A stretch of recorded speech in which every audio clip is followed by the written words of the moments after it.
Your user opens your app on a train, and they wait. Because before a single pixel shows up, their phone has to download everything, including a giant emoji picker they will never even open. Every import you write is static, eager, glued into one bundle that ships before first paint. Great for the stuff you need immediately. Terrible for the stuff you don't. Here's the one we've all shipped. A heavy component, an emoji picker, a chart library, a video editor that only some users, sometimes, actually open. And you're making everyone download it up front, just in case. So don't import it at the top. Import it when you need it.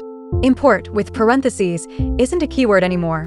It's a function you call, and it hands you back a promise. The module shows up later, on demand.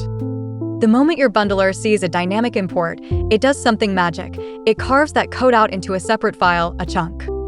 Your main bundle gets smaller, and that chunk just sits there, waiting. Then your user taps the emoji button. Now the chunk downloads. And only now. The 96% who never open it, their phone never paid for it. That's code splitting, which leaves one honest question. A chunk takes a moment to arrive. So what does the user stare at while it does? Get that wrong, and fast turns into broken. Let's do it right in React. React wraps this in a bow. React.lazy, wrapping an import, gives you a component that doesn't exist yet. It loads itself the first time it renders. You use it like any other component. And this is the part that actually matters. That chunk is on the network. For a moment, there's nothing to render. Suspense catches that moment and shows your fallback instead. A skeleton, a spinner, anything but a blank, frozen screen. The difference between loading and is it broken? One thing nobody tells you. A chunk is a network request, and network requests fail. Flaky Wi-Fi, a bad deploy, an expired chunk, and your lazy component just doesn't come. Wrap it in an error boundary so a failed load is a retry, not a white screen of death. Run the build and you can see it. Your main bundle dropped. 170 kilobytes of emoji machinery moved out of the first download onto a chunk that only loads if someone actually reaches for it. Nothing deleted, just deferred.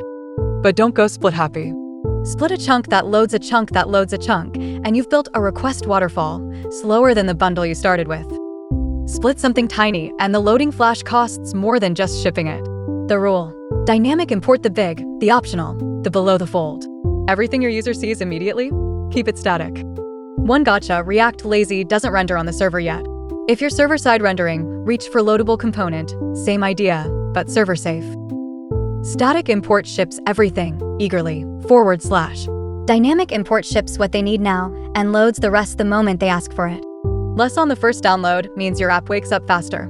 Especially for the person on the slow phone on the train, which honestly is most of them. Next time, how to load a chunk automatically, the instant it scrolls into view. No tap required. Beyond code, karma.